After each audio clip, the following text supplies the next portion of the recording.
Hello there, my friend. I know this is a strange topic. We worship false gods and we call them problems, but it is one that is so needed because we've got to realize how we take our problems and we turn them into our false gods. Problems become false gods. Our problems become like monuments that we build up to our past.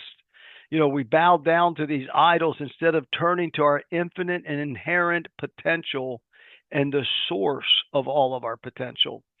Worry is worshiping the monuments we built and allowing our mind to be Lord over our life. You see, the problems are usually from the past.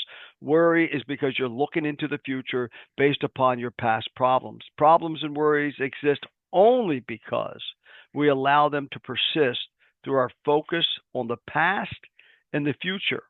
There are no problems without the past and future. If I can remove your past from you and I can remove your future from you some scientifically way, and all you could do is live in the very present moment, all problems disappear. Problems become prolific and empowered when allowing illusions of a past into the present moment.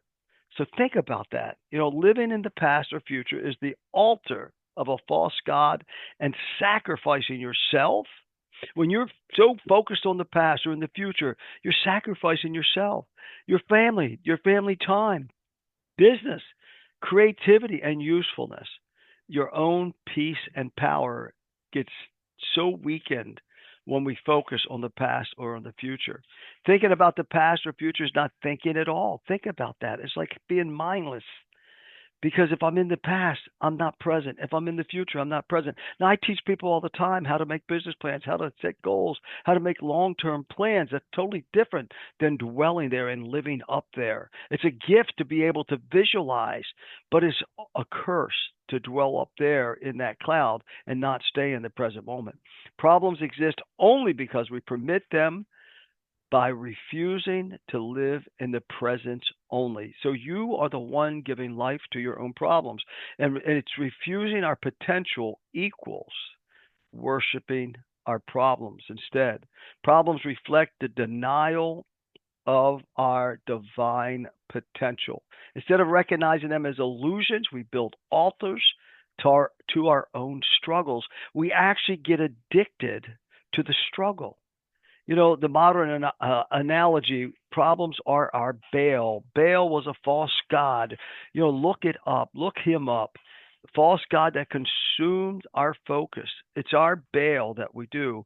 The solution is the trust in you, your divine potential, your SI, which is your soul intelligence, just like your thumbprint, just like your DNA. None other has it. Your own soul intelligence is the way the divine intelligence communicates to you. So commit to this, your own soul intelligence, divine intelligence, and artificial intelligence.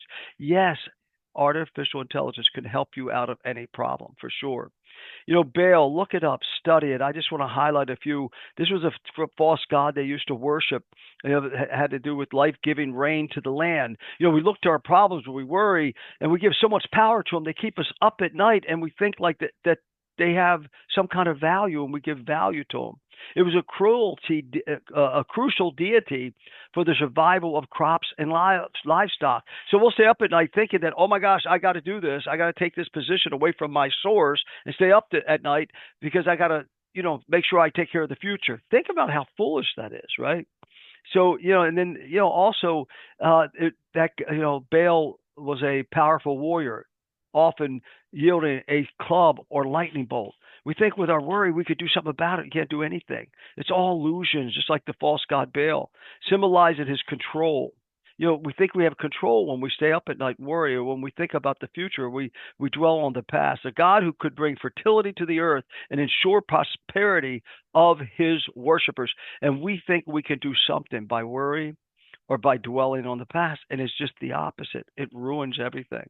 This God is all about sacrifices, both animal and human. You may say, well, that's sick. You mean they used to sacrifice their babies to Baal, burn them at the altar. You may say, oh, that's really sick. Have I burnt my own family members at the altar if I'm on my phone and busy while they're sitting there trying to love me, hoping that I give them value? Ask yourself. Then it was ritual prostitution and other acts were practiced in some temples as acts of devotion. Look at some of the crazy things we allow ourselves to get into. And when you look down here, cortisol, you know, when we allow these idols and altars that were dedicated to Baal, and we take our problems and we give them life and we embrace them, we love them so much we stay up at night. All it does is create cortisol, and cortisol is what kills us. And then it just, constantly in our mind and all this active mind, there's only one thing you do is suppress it. And the number one thing when you are trying to suppress is number one is food. So now we got to sacrifice our body at the altar because of our problems and our worry at night, right? Thinking about the past and the future. Number one is food. Number two is alcohol and drugs. Think about that. Drugs. Drugs is a substance, right? Do you want to be a substance abuser or a person of substance? And you can be a person of substance either way, both legal drugs, illegal drugs. This medical marijuana thing is just, out of control. If you are looking to suppress your divine innate potential, why? Because you're thinking about the past or you're thinking about the future. So you've got to quiet that mind down. And there's a much different way of doing that. The number three thing, the way we suppress is sex. Men, pornography. Women, an affair to find value that their man is not giving them or they can't find it themselves. So they offer their body to the God called problems. Their past, their future is consumed at the altar of problems. Women shopping. Isn't that interesting? Right there next with sex and pornography for men, shopping for women. 4, fatigue. Bone tired, they call it. Soullessness. Soullessness. What is the soul? Mind, will, and emotions. Number 5, a rebellious spirit, which is resistance. You build up these walls of resistance to having solutions and ruining your creativity. So, what are we doing with these problems? Or have they become our Baal, our modern day Baal? Peace versus conflict. Peace and power isn't about solving problems. It's about refusing to make them real or refusing to allow them to be real. I told a coaching client of mine yesterday, I said, I want you to play a little game because she's just being tortured by these things, past, present, past and future. I said, I want you to act like a little girl again. Every time you start, she says, how do I battle them? I said, you don't. They're not real. How can you battle anything that's not real? I said, from now on, when you start getting you feel a struggle, I want you to literally see yourself throw a blanket over your head saying, I hope they don't find me. I hope they don't find me. It's not going to get me. Because if you're your thoughts, who is the person thinking them? See, that's the real you, the person thinking them. And that's who we want to tap, the potential we want to tap. So conflict cannot exist because they're unreal without your consent.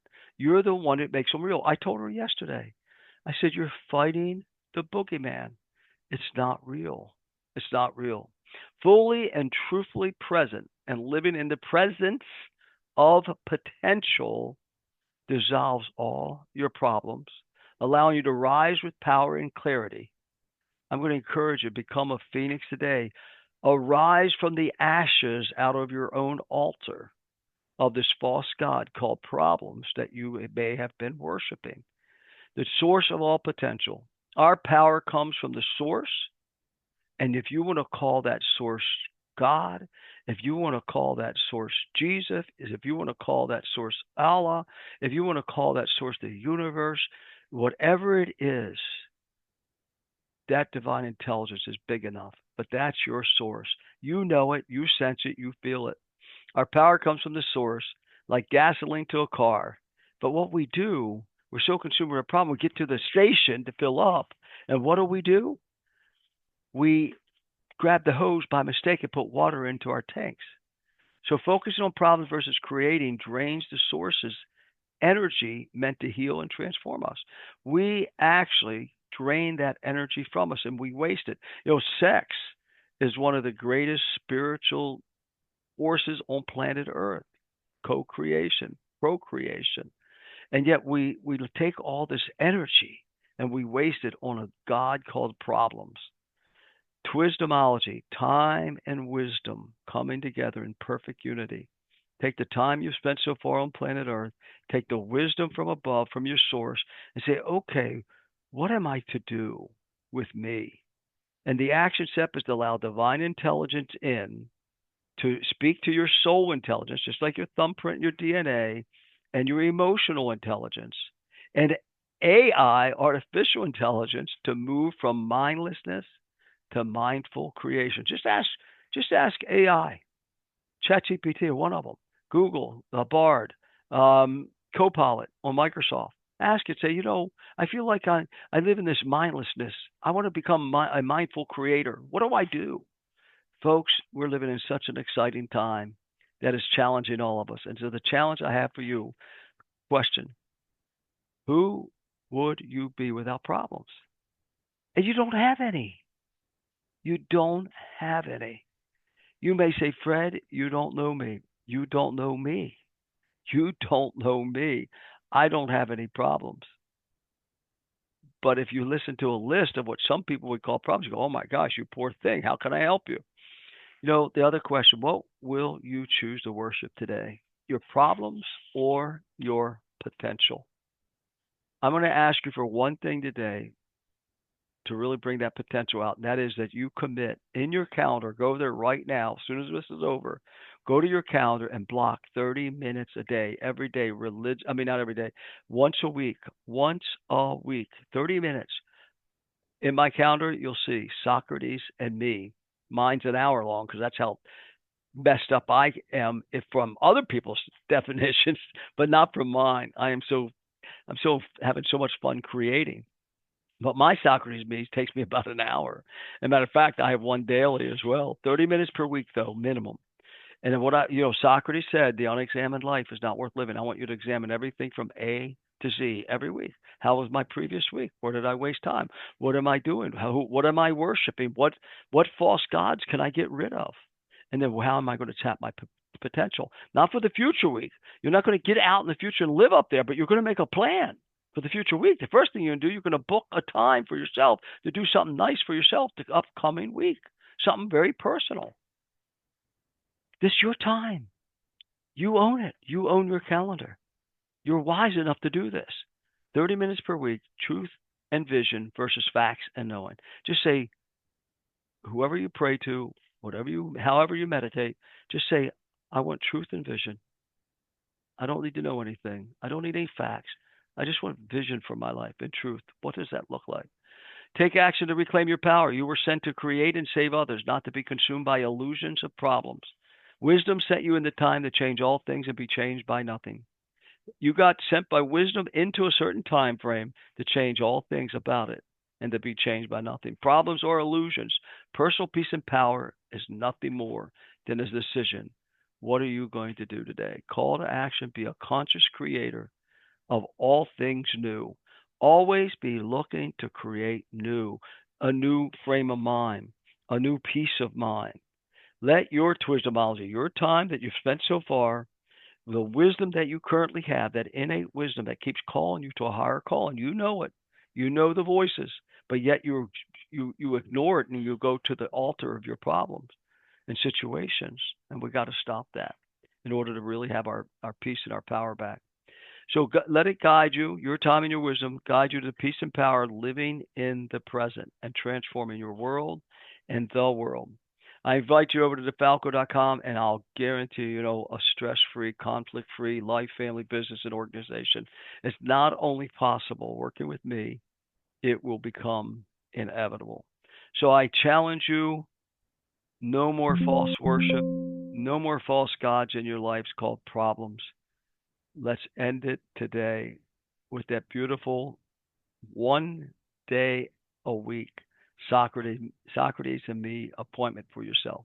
Thanks for stopping by and tuning in. Bye-bye.